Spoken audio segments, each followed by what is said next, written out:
Now, we could ask the question, well then, why is everybody's conscience different? I mean, if I get 5 people in a room and we talk about what we believe to be right and wrong and how our conscience guides us, we could get 5 different descriptions of right and wrong. And if there's one God and one Holy Spirit, as the Bible tells us, and if our conscience is the Holy Spirit, why is the Holy Spirit telling us 5 different things? Good question. Let's talk about it.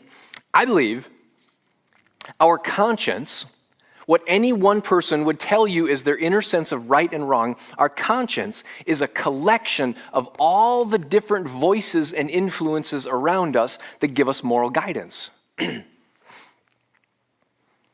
you were to talk about what you believe to be right and wrong, a lot of that would be influenced by the voice of your parents who raised you, or if you were raised by your grandparents, then it would be the voice of your grandparents. And whatever they believed to be right and wrong, and they trained you with a sense of morality and what was right and wrong.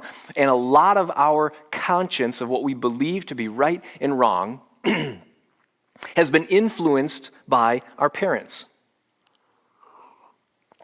And I hope and pray that your parents were good influences for right and wrong. I've heard the stories of folks who'd say, my parents, they weren't interested in serving Jesus.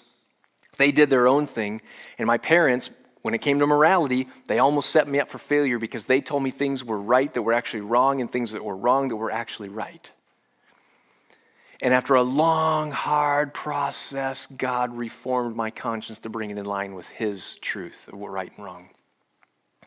But so many of us, we have been blessed to have moms and dads who did well in training us in righteousness, training our conscience in the direction of the Holy Spirit. And then we had other influences come into our lives. Teachers came into our lives. Coaches came into our lives. Bosses and supervisors came into our lives. Leaders came into our lives. And they also, their voices of right and wrong, their sense of right and wrong and morality influenced our conscience as well. And then for sure, friends and peers through the years came into our lives, and we discovered that not everybody believes just the way we do or the way that our family does, and so friends influenced our sense of right and wrong in our conscience. And then we hear just kind of culture around us and the different voices and influences around us, and that culture has a sense of right and wrong, what we should do and what we should not do. And then before and after and all the way through, there is the Holy Spirit.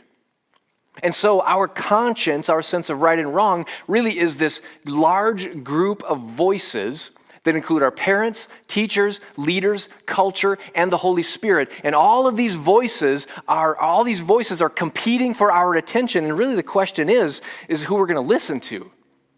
And part of what makes the Holy Spirit's job difficult is that the Holy Spirit is competing with all these other voices of morality, and often those voices disagree with the Holy Spirit.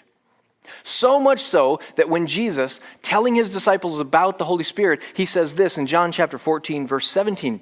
He says, the Spirit of truth is coming. And look what he says. The world, and we said in John, there's like the Jesus way and there's the world way, and he contrasts it here. The world, the non-Jesus way, the world cannot accept him, the Holy Spirit, because it neither sees him nor knows him. In other words, the doing your own thing version of life versus the doing Jesus' way.